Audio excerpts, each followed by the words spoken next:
Bismillahirrahmanirrahim. Assalamualaikum warahmatullahi wabarakatuh.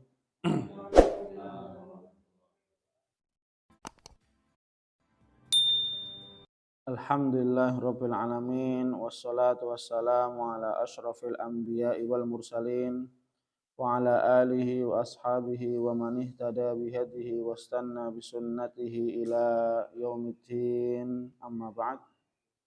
Mari kita awali majelis ilmu ini dan baca doa talabul ilmi. Bismillahirrahmanirrahim. Rabbi zidni ilm. Allahumma anfa'ni bima 'allamtani wa 'allimni ma yanfa'uni warzuqni ilman yanfa'uni. Amin. Alhamdulillah para muslimin, santri muslimin muslimat, para hamba Allah sekalian yang dimuliakan oleh Allah Subhanahu wa taala. Insyaallah pada kesempatan ba'da subuh kali ini kita akan melanjutkan pembacaan dan pembahasan hadis dari kitab Riyadhus Shalihin, hadis yang kelima dari Babus Sidqi, dari bab tentang kebenaran dan kejujuran. Hadis yang kelima, ya. An Abi Hurairah radhiyallahu anhu qala Rasulullah sallallahu alaihi wasallam. Dari sahabat Abu Hurairah yang semoga Allah meridainya, ia berkata, Rasulullah sallallahu alaihi wasallam bersabda, Ghaza nabiyyun minal anbiya salawatullahi wasalamuhu alaihi. Ini Nabi ya menceritakan tentang kisah Nabi, salah seorang Nabi terdahulu. Ya.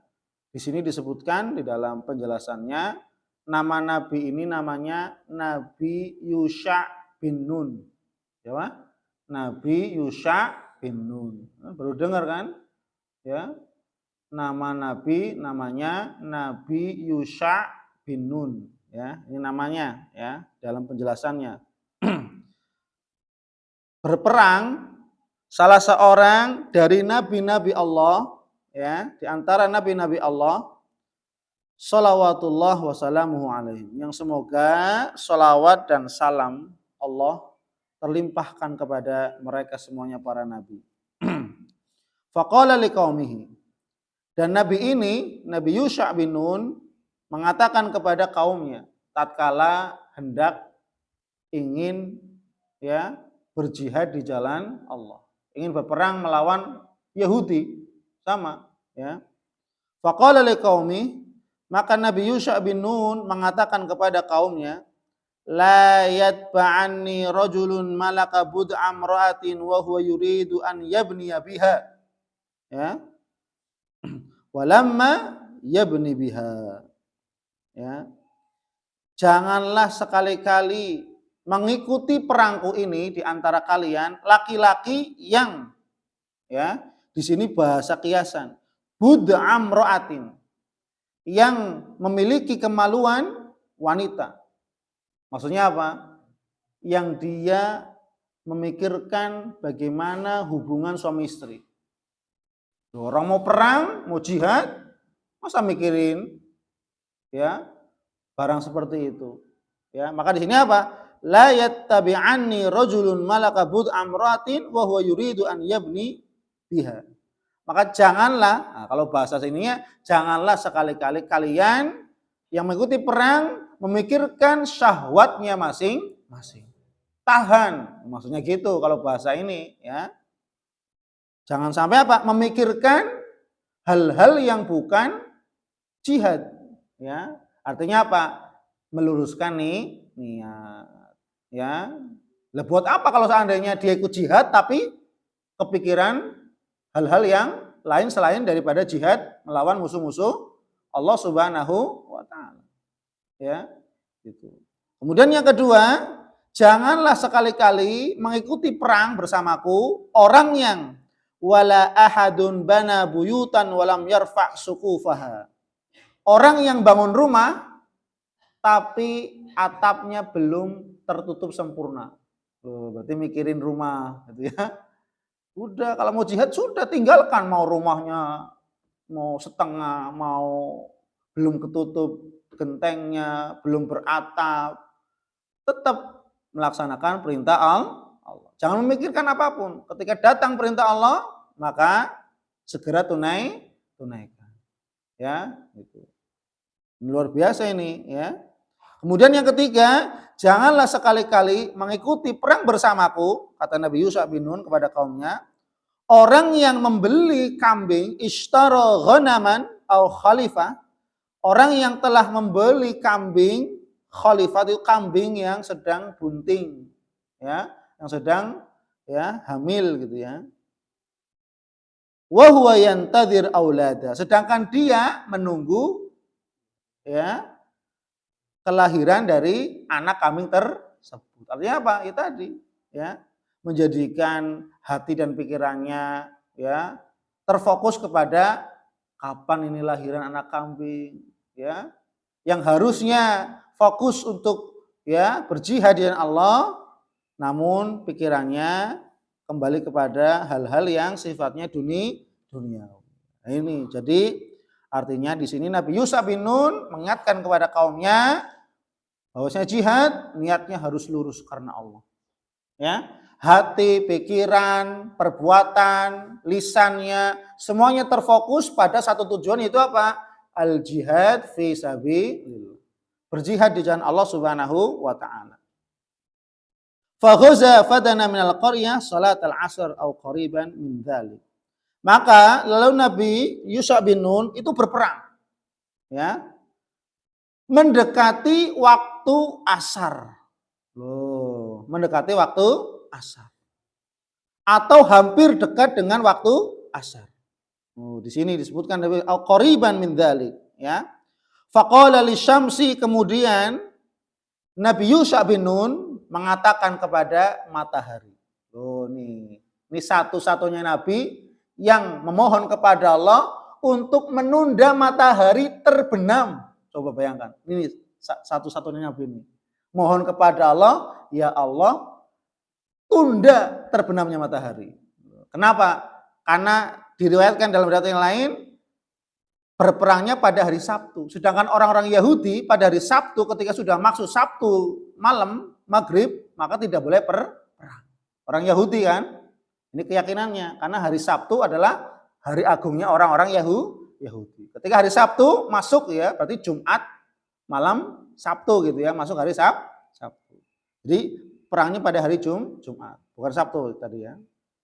Maka tatkala Jumat asar itu ya, maka Nabi Yusha bin Nun mengatakan faqala lisyams innaki ma'murah wa ana ma'mur. Wahai matahari, sesungguhnya engkau juga mendapatkan perintah dari Allah untuk mengitari bumi ya. Wa ana ma'mur, dan aku juga diperintahkan untuk berjihad melawan musuh-musuh Allah, orang-orang Yahudi ya. Allahumma hbisha alaina, ya Allah, tahanlah matahari ini dari terbenam. Kenapa? Karena orang Yahudi ketika masuk hari Sabtu tidak boleh haram. Ya, maka apa? Nabi Yusha cerdas. Ketika Jumat asar, Nabi Yusha bin Nun berdoa kepada Allah. Ya Allah, tahanlah matahari, jangan terbenam lebih awal. Coba ya, ini satu-satunya sejarah ini ya. Matahari telat terbenam. Oh itu ya. Fahubisat hatta fatahallahu alaih, dan Allah mengabulkan, ditahanlah matahari tidak terbenam. Ya, artinya telat ya.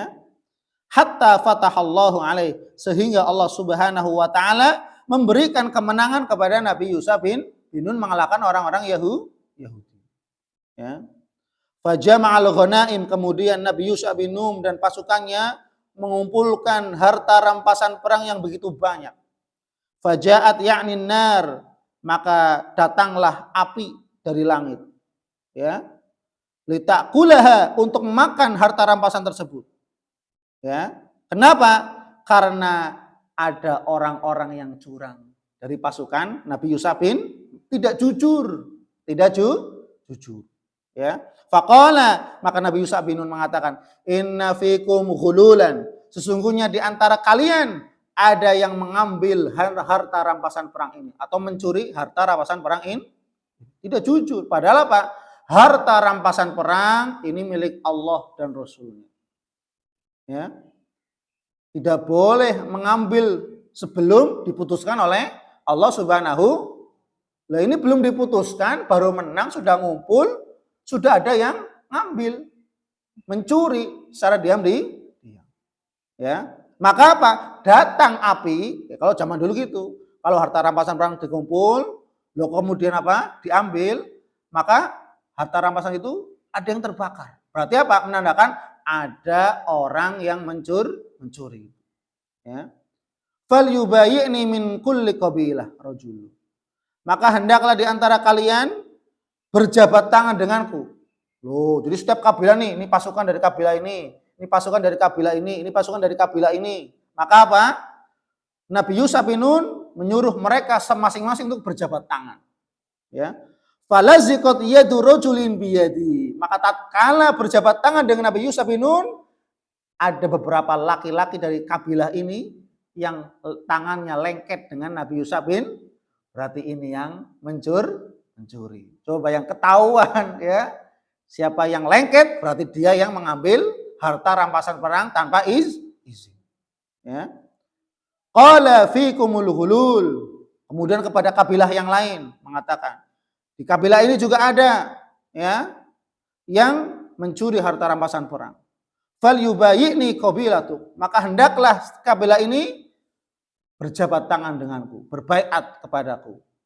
Falaziqat yadu rajulain aw thalathah. Maka dari kabilah ini ada 2 orang atau 3 orang yang tangannya lengket ketika berjabat tangan dengan Nabi Yusuf bin Nun.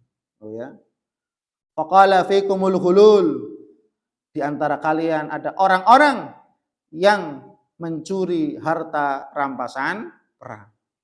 Faja'u bi ra'si mithli ra'si baqarah minadz zahab. Kemudian orang-orang tadi yang lengket tadi baru mengatakan, ya mengeluarkan harta rampasan perang yang harta rampasan itu seperti berupa kepala ya sapi yang terbuat dari emas minadz zahab. Tuh ya. Seperti ya harta rampasan yang diambil adalah bentuknya seperti kepala sapi namun terbuat dari emas. Fawada'aha faja'atin nar. Kemudian ya diberikan kepada Nabi Yusuf bin Nun, kemudian Nabi Yusuf bin Nun meletakkannya di atas tanah, faja'atin nar fa'akalatha. Maka kemudian api datang membakar kepala sapi yang terbuat dari emas tadi. Ya, sebagai bentuk pelajaran. Ya, orang yang tidak jujur kepada Allah Subhanahu wa taala menerima konsekuensi. Sejak awal kan sudah dikasih tahu, yang perang yang jujur, tulus, ikhlas karena ini malah ngambil harta rampasan perang tanpa izin sebelum Allah putuskan. Ya. Kemudian apa? Falam tahillal ghanaim li ahadin qablana. Maka tidak halal ya mengambil harta rampasan perang sebelum datang keputusan dari Allah Subhanahu wa taala. Jadi bedanya dengan Nabi kita Muhammad, dikumpulkan dulu harta rampasan perang, baru datang keputusan. Ya. Sedangkan Nabi Muhammad sudah ada keputusan. Ini sekian untuk Rasul, untuk Allah dan Rasulnya. Ya, jadi ini perbedaan antara syariat pembagian harta rampasan perang antara Nabi kita Muhammad SAW dengan Nabi-Nabi sebelum. Kalau setiap perang Nabi dulu itu harus dikumpulkan dulu, baru datang wahyu. Setiap perang. Itu seperti itu. Sedangkan Nabi Muhammad tidak, langsung dalam satu ayat. Setiap perang langsung, ya. Gitu. Kemudian apa? Tsumma ahallallahu lanal ghanaim. Kemudian Allah menghalalkan bagi kita harta rampasan perang tersebut. Lamma ra'a dha'fana wa 'ajzana. Tatkala Allah melihat ya kelemahan kami dan ketidakberdayaan kami. Fa ahallaha lana. Baru Allah ngasih. Jadi harta rampasan perang yang Allah berikan kepada umat-umat sebelumnya adalah ketika Allah melihat kelemahan di antara pasukan tersebut. Mungkin ada kemiskinan, mungkin ada, baru dihalalkan, diputuskan. Ya, berbeda dengan apa? Pembagian harta rampasan perang yang diberikan kepada Rasulullah Shallallahu Alaihi Wasallam. Maka dari sini kita bisa mengambil faedah kesimpulan bahwasanya apa? Ketika berjihad, dan jihad itu adalah puncak dari amalan Islam, maka niat kita harus jujur karena Allah. Niat kita harus lurus, niat kita harus ikhlas karena Allah Subhanahu wa taala. Jangan sampai apa? Memikirkan dunia. Ya. Karena kita sudah begitu banyak, ya, begitu lama kita memikirkan hal-hal demikian. Maka ketika kita sholat, kita puasa, kita membaca Al-Quran, kita beramal soleh, bahkan sampai ketika berjihad, maka fokus ya dalam beribadah kepada Allah dengan jujur, niat, tulus, ikhlas karena Allah Subhanahu wa taala. Kemudian di sini ya merupakan salah satu mukjizat yang Allah berikan kepada Nabi Yusha bin Nun. Apa? Atas izin Allah dengan memohon pertolongan kepada Allah, berdoa, Nabi Yusha bin Nun bisa menunda terbenamnya matahari. Untuk apa? Mencapai kemenangan melawan orang-orang Yahudi. Ya. Kemudian yang berikutnya, di antara keistimewaan Nabi Muhammad SAW adalah Allah Subhanahu wa taala membolehkan Nabi ya, membolehkan ghanimah untuk umat Nabi Muhammad sallallahu alaihi wasallam berbeda dengan umat sebelumnya. Ketika ghanimah pada zaman Nabi dan umatnya dibagi. Ya, yang perang dapat ghanimah dibagi oleh Rasul. Ya. Tapi umat-umat sebelumnya tidak. Dikumpulkan dulu ketika Allah melihat, oh ini kelaparan, oh ini ada kelemahan, baru Allah turunkan wahyu, sampaikan kepada para nabi, kemudian suruh membagi harta rampasan, dan itu setiap perang, ya kan? Gitu. Maka ini merupakan kemuliaan dari Nabi Muhammad dan umat Nabi Muhammad Shallallahu Alaihi Wasallam. Wallahu a'lam bishawab. Soal kita lanjut pada pertemuan berikutnya. Subhanakallahumma wa bihamdik, asyhadu an la ilaha illa anta, astaghfiruka wa Assalamualaikum warahmatullahi wabarakatuh.